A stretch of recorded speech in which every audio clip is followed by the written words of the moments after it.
పెద్దపల్లి జిల్లా కమాన్పూర్లో ఈరోజు కమాన్పూర్ తెరాస party ZPTC అభ్యర్థిగా మంత్రి మాజీ ఎమ్మెల్యే పుట్ట మధుకర్ నామినేషన్ దాఖలు చేశారు.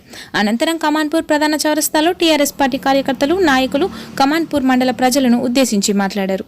ఈ సందర్భంగా పుట్ట మధుకర్ మాట్లాడుతూ గౌరవ ముఖ్యమంత్రి కేసీఆర్ ప్రజలకు సేవ చేసే అవకాశాన్ని ఇస్తూ జెడ్పీ చైర్మన్ అభ్యర్థిగా తనను ఖరారు చేస్తూ కమాన్పూర్ జెడ్పీటీసీ టికెట్ ఇవ్వడం జరిగిందని ప్రజలకు తెలియజేశారు.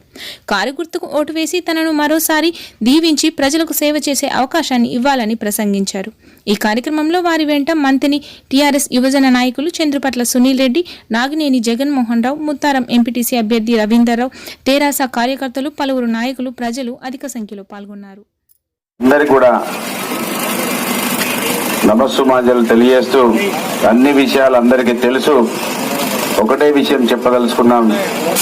కాంగ్రెస్ పార్టీ వాళ్ళు అనేక కుట్రలు పన్నే అవకాశాలు మళ్ళీ కూడా కనబడతా ఉన్నాయి కనుక టీఆర్ఎస్ పార్టీ కమాన్పూర్ మండల కార్యకర్తలు సమాయత్తమై ఒక గొప్ప అవకాశం కేసీఆర్ గారు మళ్ళీ మీకు సేవకునిగా నన్ను ఆశీర్వదించి పంపించిండు కనుక నా సేవా కార్యక్రమాలు ఏంటియో, నా అభివృద్ధి కార్యక్రమాలు ఏ విధంగా ఉంటాయో, ఏ విధంగా అభివృద్ధి చెందుతుందో మీ కళ్ళ ముందట అనేక సాక్ష్యాలు ఉన్నాయి కనుక వాటి గురించి నేను చెప్పాల్సిన అవసరం లేదన్న విషయాన్ని మీ ముందుంచుతూ కాంగ్రెస్ పార్టీ కులాల మధ్యలో, మతాల మధ్యలో వైషమ్యాలు పెంచే ప్రయత్నం చేస్తుంది కనుక ఇవాళ ఈ నియోజకవర్గ ప్రజల ఓట్లతో ఎన్నుకోబడ్డటువంటి శాసనసభ్యుడే ఎమ్మెల్యేగా నాతోటి ఏమీ కాదు,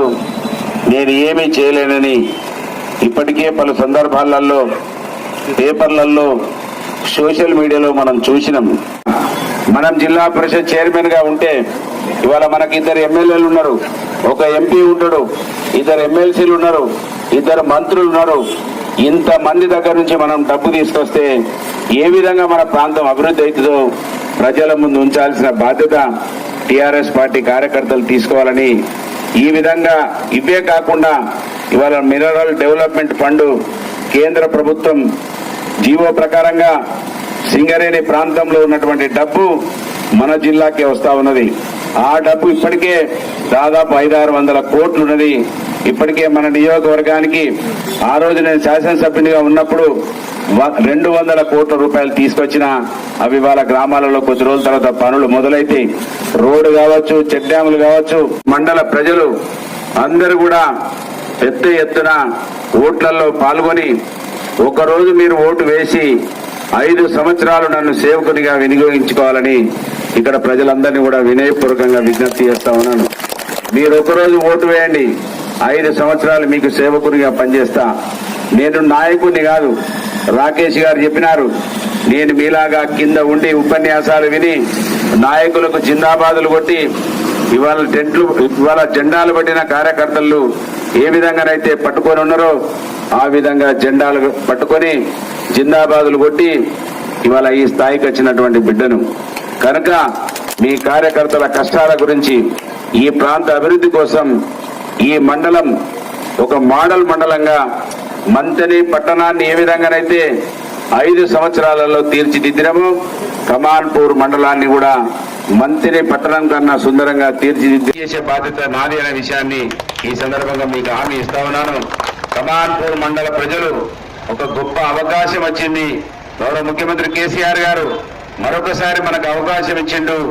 ఈ ప్రాంతంలో టీఆర్ఎస్ ప్రభుత్వంలో అభివృద్ధి చేసుకునే అవకాశం ఇవాళ కమాన్పూర్ మండలం ద్వారా రాబోతా ఉన్నది కనుక ఏవో చిన్న అంశాలకు పరిమితమై ఎవరో చిన్న వాళ్ళు చెప్పినటువంటి విషయాలను విని అర్ధరహితమైనటువంటి చర్చలలో పాల్గొనకుండా ఒక పాజిటివ్ దృక్పథంతో ముందు భవిష్యత్తు కోసం, ఈ ప్రాంత అభివృద్ధి కోసం ఆలోచన చేయాలి. చిన్న దడి పంచాయతీ, మోడీ పంచాయతీకో ఈ ఎన్నికలను ముడిపెట్టకుండా కమాన్పూర్ మండల ప్రజలు ఇప్పటికే అనేక సార్లు టీఆర్ఎస్ పార్టీకి అండగా ఉన్నారు, టీఆర్ఎస్ పార్టీని ఆశీర్వదించారు. నేను నిన్న ఓడిపోయినప్పుడు కూడా కమాన్పూర్ టౌన్ లో, పట్టణంలో దాదాపు 1200 మెజార్టీ ఇచ్చినటువంటి కమాన్పూర్ పట్టణ ప్రజలున్నారు, గుండాలం ప్రజలున్నారు, పెంచికెళ్లపేట ప్రజలున్నారు, కమాన్పూర్ మండల ప్రజలు ఇవాళ జూలపల్లి గ్రామంలో ఇటువంటి పెద్ద పెద్ద గ్రామ పంచాయతీలలో మంచి మెజార్టీ ఇచ్చినటువంటి మీరు ఈసారి మళ్ళొకసారి ఆశీర్వదిస్తే మీ అందరికీ రుణం తీర్చుకునే విధంగా 5 సంవత్సరాలు కష్టపడతా అని హామీ ఇస్తా ఉన్నాను. చిన్న చిన్న చర్చలు, అర్థరహితమైన చర్చలు, అవసరం లేని చర్చలు కాంగ్రెస్ పార్టీ ముందుకు తీసుకొస్తుంది. ఆ ఓటర్ల కాడ పని పాట లేకుండా కాంగ్రెస్ వాళ్ళు ఎక్కువ ఉంటారు. అలా ఓటర్ల కాడ చర్చ పెడతారు, అవసరం లేని చర్చలు పెడతారు, పాంటేళ్ల కాడ చర్చలు పెడతారు. ఆ అవసరం లేదు మన ఊరు అభివృద్ధి కోసం చర్చలు పెట్టరు, ఒక అవసరం లేని చర్చలు పెడతారు. ఆ చర్చల ద్వారా ప్రజలని మరి తప్పుదారి పట్టించే ప్రయత్నం చేస్తారు కనుక అదే మనం 2018 మొన్న జరిగిన డిసెంబర్ ఎన్నికలలో చవి చూసినాం కనుక మళ్ళీ అటువంటి పరిస్థితులు రాకుండా ప్రజలను అప్రమత్తం చేసి చైతన్యం చేసి రాబో మే 6వ తారీఖున జరగబోయే ఎన్నికలలో బ్రహ్మాండంగా 2 ఓట్లు వస్తాయి. మొదటిగా ఎంపీటీసీ ఓటు వస్తుంది, రెండో ఓటు జెడ్పీటీసీకి వస్తుంది.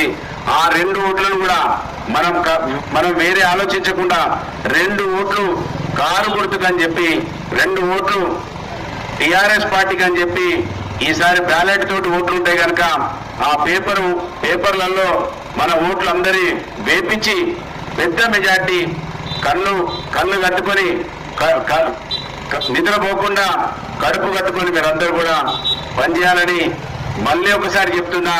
మీకు సేవ చేసే అవకాశం కోసం కేసీఆర్ గారు ఆశీర్వదించిండు. మీరు దీవించండి.